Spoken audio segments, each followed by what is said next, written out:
The state of job hunting as told by AI. That's right. Coming up next on the RecTech podcast.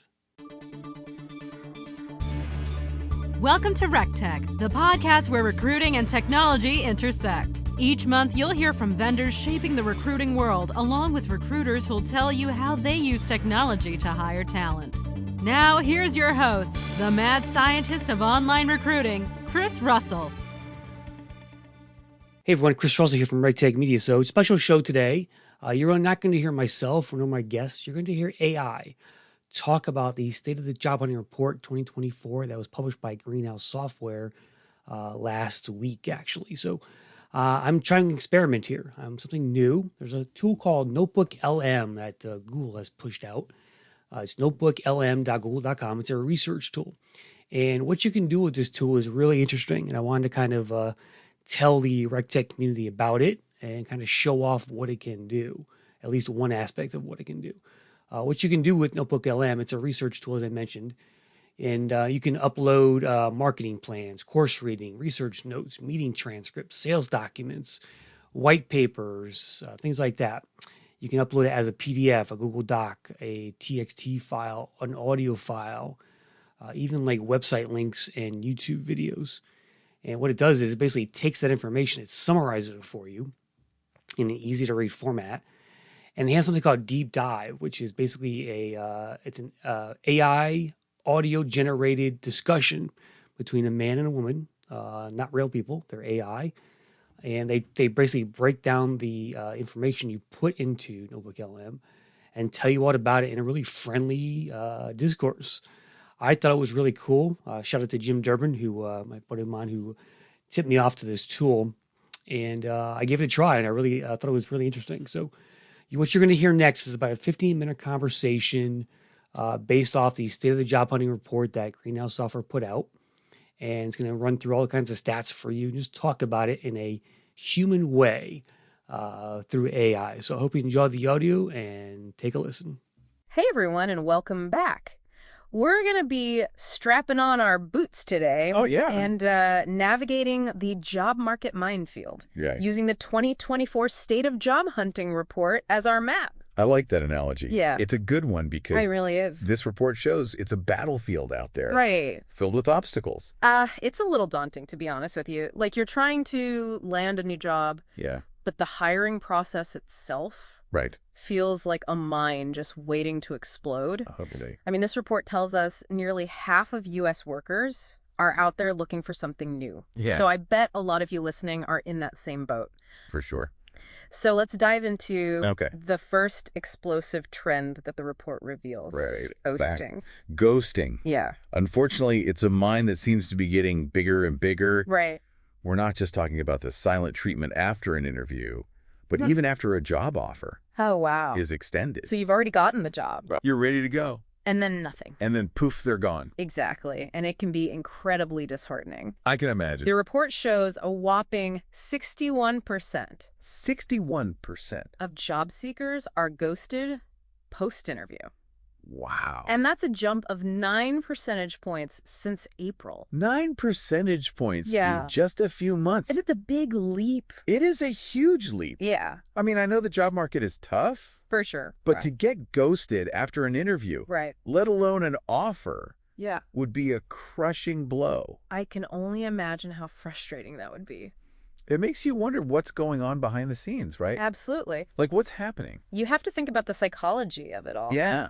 Why are companies, even those who've extended offers, going silent? Right? This report points to a potential power imbalance. Okay. Some companies seem to feel that they hold all the cards Oh, wow. and can treat candidates as disposable. So it's like stepping on a mine of disrespect. That's a good way to put it. And unfortunately, this disrespect hits certain groups harder. Right. The report shows underrepresented job seekers experience post-interview ghosting Yeah. at an even higher rate, Oh, no. 66% compared to 59% for white candidates. So not only is ghosting an issue overall, Right. but it's even more prevalent for those Yeah. already facing systemic challenges in the job market. Absolutely. That's a huge red flag. Yeah. So what about those so-called ghost jobs. Okay. Is that another type of mine we need to watch out for? Ghost jobs. Those advertised positions Right. with no real intention to hire Yeah, are definitely another mine in this field. really. A staggering 60% of candidates believe they've encountered one, Wow. and 29% have even applied despite their suspicions. It's crazy to think that people would knowingly apply to a ghost job. Yeah. I mean, what's driving that? Right. Just desperation. I think desperation plays a role for sure. Yeah. But the report also reveals that a good chunk of jobs posted on platforms like Greenhouse are actually classified as ghost jobs, somewhere between 18% and 22%. So companies are intentionally posting fake jobs. It seems that way. But why would they do that? It's a $1 million question. Yeah. Are they just unaware? Right. Or could there be something more cynical at play? Yeah. Either way, it creates a lot of frustration and mistrust Right. for you as you're trying to navigate Sure. this already difficult landscape. Of course.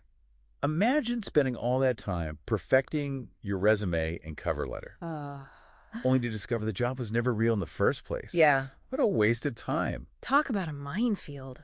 Really is. So we've got ghosting after interviews, Right. ghosting after offers, Uh-huh. and even ghost jobs themselves. Yeah. It's enough to make anyone want to just give up. Oh, man. But don't worry. Right. We're going to keep mapping this minefield together Oh. so you can safely navigate it. Sounds good.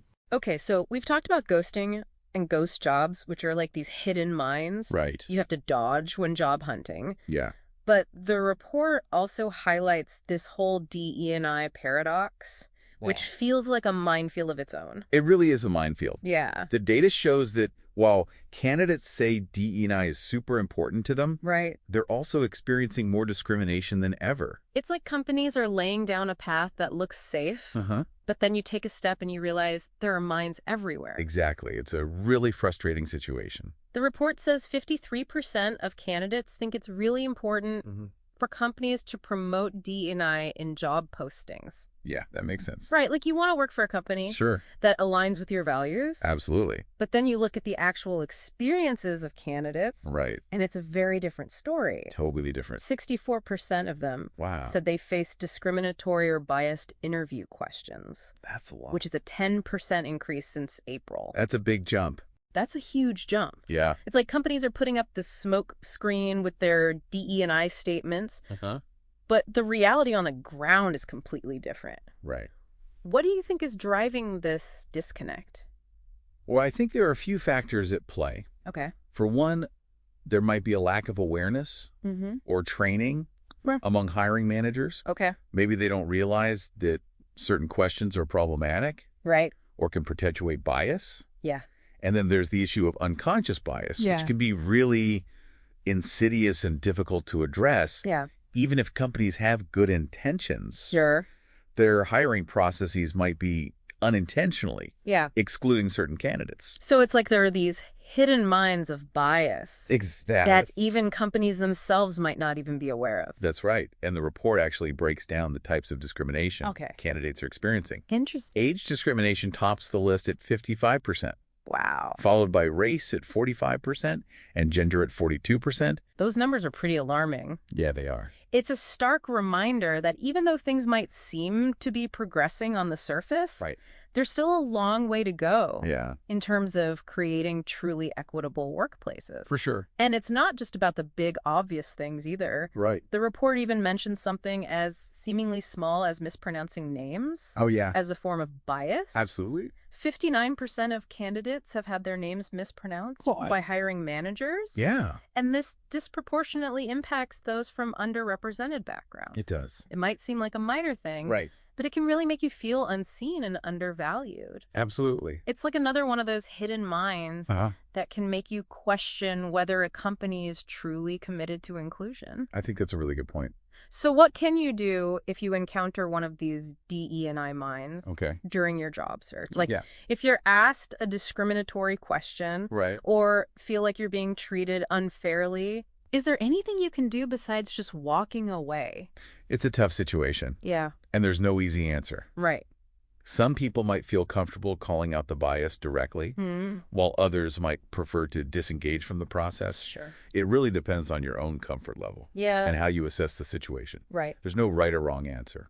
The report doesn't really offer any specific solutions Right. for candidates, Oh. but it does stress that companies need to be proactive. For sure. They have to seriously examine their hiring practices Uh-huh. to make sure they're creating genuinely inclusive environments. I completely agree. It's not enough to just talk about DE&I. Right. You have to back it up with real action. Exactly. Companies need to invest in training their hiring managers. Yes. Examine their processes for potential bias, Mhm. and create clear channels for reporting and addressing any issues that arise. All really important steps. Okay, so we've navigated the minefields of ghosting and DE&I. Yeah. Now let's talk about the rise of AI, Okay. which is kind of like entering a whole new battle zone, right? Exactly. Mm. We're now in the arena of the bot versus bot job market. Oh, wow. Both candidates and companies are using AI to their advantage, Interesting. but it's creating a whole new set of challenges for job seekers. It's definitely adding a layer of complexity. For sure.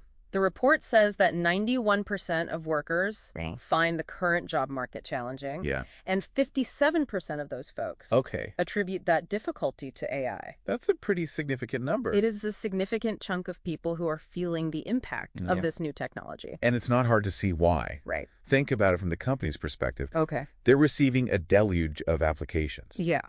The report shows that the average recruiter workload Hmm. has surged to 588 applications per quarter. 588 applications. As a 26% increase from last year. Oh my God. They need tools to help them manage that volume. Yeah. And AI is a natural solution. Yeah. But doesn't that create a sort of arms race? I think it does. If companies are using AI to filter applications, Yeah, then candidates feel like they need to use AI right. to write their resumes and cover letters just to get noticed. Exactly. It becomes a game of who has the better bot. It's a never-ending cycle. It really is. But is that really an effective strategy? Right. Is mass applying with AI-generated content actually helping people land jobs? It's a good question. Or is it just creating more noise Yeah. and making it harder for everyone? That's the big question, and there's no clear answer yet. Yeah. But some experts are concerned Okay. that this AI-driven application frenzy Right. is actually leading to a decline in the quality of hiring decisions. Interesting. When recruiters are bombarded with hundreds of applications, Yeah. it's hard for them to truly assess each candidate's qualifications and Yeah, potential. yeah. It's like trying to find a needle in a haystack. Yeah. It's constantly growing bigger and bigger. So how can you as a job seeker Navigate this AI-dominated landscape? Yeah. Is there a way to make sure your application stands out Mm-hmm. without resorting to this bot versus bot battle? That's what we'll explore in the next part of our deep dive. Okay. We'll examine the communication breakdown Right. that's plaguing the hiring process Okay. and discuss what you as a candidate can do Mm-hmm. to advocate for yourself Right. in this increasingly automated world. Welcome back to our deep dive into the job market minefield. We've talked about ghosting DE&I paradoxes and the rise of AI, Right. and it feels like we've been dodging mines left and right. It's been a journey. It really has. Yeah. But now we're facing another obstacle, Okay. the communication breakdown Yeah. happening between companies and candidates. Absolutely. Yeah. It's almost like the human element has just gotten lost in this whole process. Yeah. And the report highlights this lack of communication and feedback Right. as a major pain point for candidates. And I can see why that would be frustrating. Yeah. It's like you put yourself out there. You go through the whole application process. Mhm. Maybe you even have a couple of interviews. Yeah. And then radio silence. Exactly. Yeah. And what's really interesting is the timing Okay. of this ghosting. Yeah. The report shows that it peaks right after Okay. those initial conversations with recruiters and hiring managers. Oh, wow. We're talking 47% of ghosting happening Wow. right after those first couple of interactions. So you're telling me you get a glimpse of human connection Right. and then bam, it's gone. It can feel very impersonal. I think that can almost be more frustrating Yeah. than never hearing back at all. It's Right. like you start to feel like you actually had a real shot Yeah. and then it just vanishes. And you're left wondering what happened. Yeah. So what can you do Right. to break through that wall of silence Okay. to try and get some answers? Well, persistence and clear communication are key. Okay. Don't be afraid to follow up. Mm-hmm. Reiterate your interest and ask for specific timelines. Okay. So be your own advocate Exactly. in the process. Yeah. But how persistent should you be? Right. I mean, you don't want to come across as annoying or desperate. I understand that concern. It's all about finding that balance. Yeah. between being respectfully persistent Okay. and understanding that recruiters and hiring managers are often dealing with a lot. Right. They have a lot of applications You have a lot of people to talk to. and a lot of competing priorities. It's a minefield in itself, They can be, trying to strike that perfect balance. for sure. But here's the thing that really stood out to me in the report. Okay.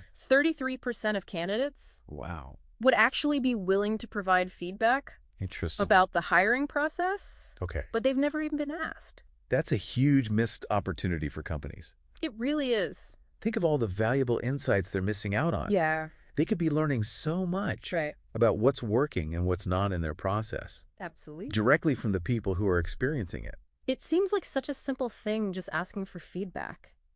I know. Yet so many companies aren't doing it. It really is a lose-lose situation. It is. Candidates feel unheard and undervalued, Right. and companies miss out on a chance to improve. So let's shift gears for a moment Okay. and talk about what you as a job seeker Yeah. are looking for in a hiring process. Right. What would make this whole experience more positive Right. and less minefield-like? Less stressful for sure. The report highlights a few key things. Okay. Candidates crave better job matching, Right. stronger communication, Right. and greater transparency. It makes sense. It's about feeling like you're being seen as an individual and not just a number in their system. Absolutely. And it makes business sense for companies to listen to these desires. It does. The report states that 79% of job seekers Wow. are more likely to reapply to companies Oh, that yeah. provide interview feedback, Interesting. even if they didn't get the job. So it really comes down to respect It does. and basic human decency, Yeah. even in a competitive job market. Exactly. Treat candidates well, communicate clearly, Right. and you'll reap the rewards in the long run. And it's interesting to note that while companies seem to be taking longer to hire, the average time to hire has crept up to 46 days. 46 days. Candidates are not known for their patience. Right. 40% of them expect to receive an offer Oh, right. within 30 days of applying. So there's a real disconnect there There is. between company timelines and candidate expectations. Companies need to find ways to streamline their processes Yeah. while still keeping candidates in the loop. Absolutely. So as we emerge from this job market minefield, Okay. what are the key takeaways? Yeah. First, you're not alone. Right. Countless other job seekers are facing the same challenges. Right. Second, the market is tough, Yeah. but it's not impossible. Okay. Be your own advocate, ask questions, Right. and target companies that align with your values. Mm-hmm. Good advice. And finally, remember that the market is cyclical. Yeah. Things will change. They always do. And companies that mistreat candidates now Right. may struggle to attract top talent in the future. That's a great point.